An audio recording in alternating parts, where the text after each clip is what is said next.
വിവാഹത്തിൻ്റെ ഭാഗമായുള്ള ഒരു ഘോഷയാത്രയിൽ പാട്ട് വെച്ചതിന് ദളിത് വിഭാഗത്തിൽപ്പെട്ട വരനെയും വധുവിനെയും സവർണരുടെ കൂട്ടം ആക്രമിച്ചു.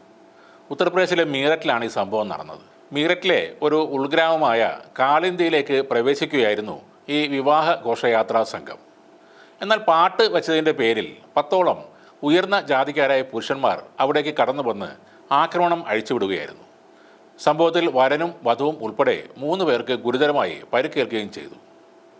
ഇവിടെ വിവാഹ ആഘോഷങ്ങളിൽ പാട്ടുവെക്കാനുള്ള അവകാശം തങ്ങൾ ഉയർന്ന ജാതിക്കാർക്ക് മാത്രമേ ഉള്ളൂവെന്ന് പറഞ്ഞായിരുന്നു ഇവരുടെ ആക്രമണം. ശാരീരികമായ ആക്രമണം മാത്രമല്ല ഇവർ നടത്തിയത്.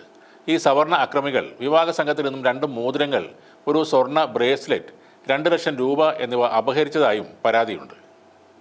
കേസുമായി ബന്ധപ്പെട്ട് 3 പ്രതികളെ അറസ്റ്റ് ചെയ്തതായും മറ്റുള്ളവരെ പിടികൂടുന്നതിനായി റെയ്ഡുകൾ നടത്തുകയാണെന്നും പോലീസ് പറയുന്നു.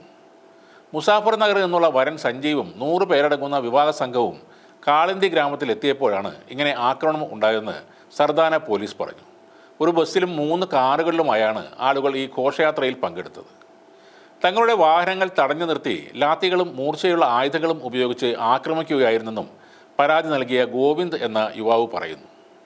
ഞങ്ങൾ ഗ്രാമത്തിലേക്ക് കടക്കുമ്പോൾ തന്നെ ഉയർന്ന ജാതിയിൽ നിന്നുള്ള ആളുകൾ ഞങ്ങളുടെ വാഹനങ്ങൾ തടഞ്ഞു നിർത്തി ലാത്തികളും മറ്റ് ആയുധങ്ങളും ഉപയോഗിച്ച് ഞങ്ങളെ ആക്രമിച്ചു.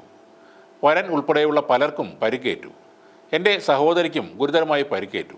അവർ സ്ത്രീകളുടെ പിന്നാലെ നടന്ന് ക്രൂരമായി മർദ്ദിച്ചു.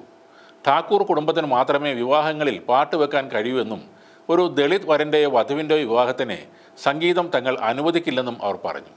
ഇതാണ് ഗോവിന്ദ് പറയുന്നത്.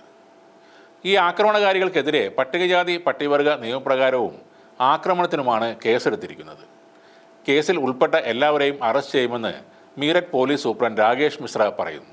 ദളിതരെ ആക്രമിക്കാം, അവരെ അടിച്ചോടിക്കാം, അതിനൊപ്പം അവരുടെ സ്വർണ്ണമോതിരവും ബ്രേസ്ലെറ്റും മോഷ്ടിക്കാം. അതിലൊന്നും അയിത്തത്തിൻ്റെ യാതൊരു പ്രശ്നവുമില്ല. നമ്മുടെ നാട്ടിൽ ഇപ്പോൾ നടക്കുന്ന അക്രമങ്ങളിൽ പ്രധാന വില്ലനാകുന്നത് ലഹരിയുടെ ഉപയോഗമാണെങ്കിൽ ഉത്തർപ്രദേശിലും നോർത്ത് ഇന്ത്യയിലും അത് ജാതിയാണ്. ലഹരിയേക്കാൾ വലിയ അപകടമാണ് സമൂഹത്തിൽ ഇപ്പോഴും നിലനിൽക്കുന്ന സവർണ മേധാവിത്വം.